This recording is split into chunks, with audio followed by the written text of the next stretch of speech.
Alors nos chers groupes de GH s'apprêtent à partir. On va bien entendu les encourager.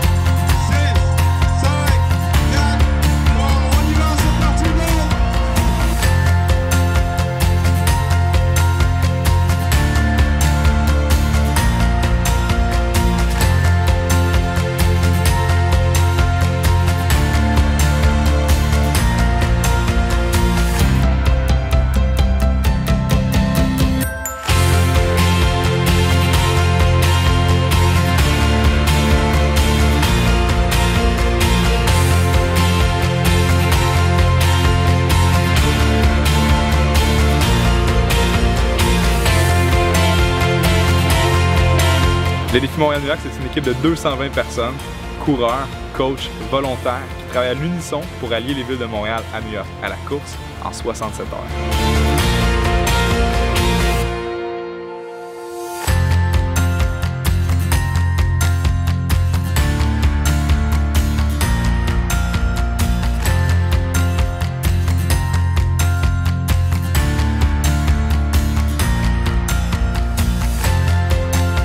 Dans un défi comme Montréal-New York, le travail d'un coach est multiple. La première facette, c'est la préparation physique. Il se rencontre 4 mois avant le début du défi pour se préparer à toutes les semaines.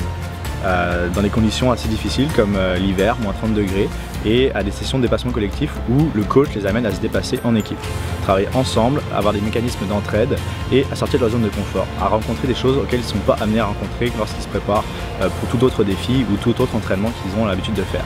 Lors de ce dépassement en équipe, ce dépassement hors de leur zone de confort, ils sont amenés finalement à rencontrer des comportements qu'ils n'avaient pas l'occasion de découvrir avant.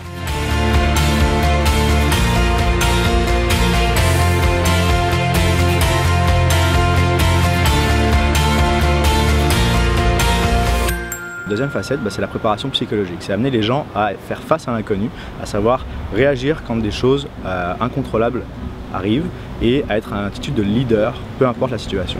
Puis ça, le coach, au cours de sessions, d'ateliers, les amène à se préparer et à aborder chacune des situations en tant que leader.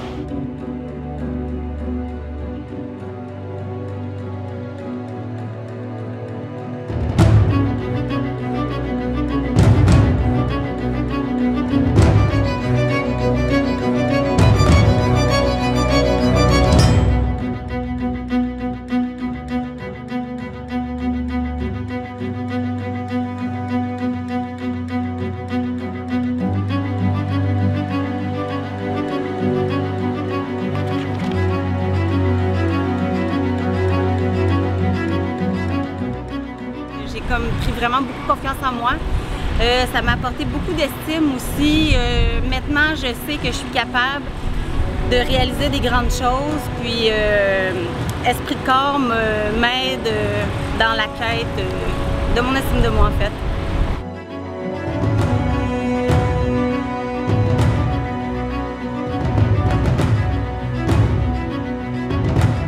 On est donc au bout finalement de cette opération logistique incroyable qui a duré pendant près de 72 heures.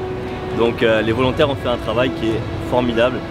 On le dit toujours, mais Montréal-New York c'est avant tout des personnes, c'est des personnes qui s'impliquent, les coureurs évidemment, les coachs beaucoup, mais aussi les volontaires qui ont fait un travail d'une qualité remarquable.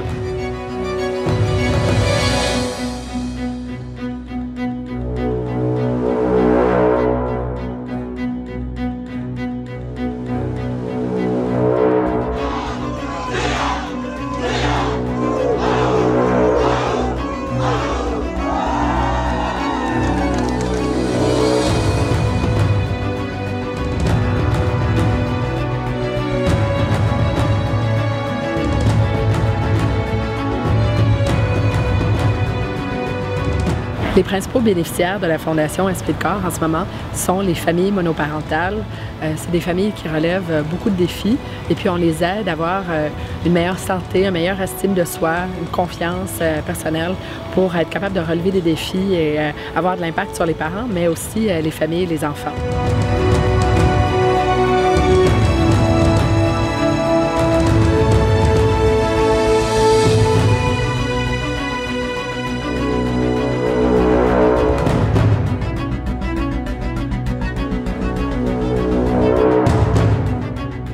il nous reste quelques heures avant le grand départ pour les grands derniers kilomètres qui, je le rappelle, sont 10 km qu'on fait tous ensemble.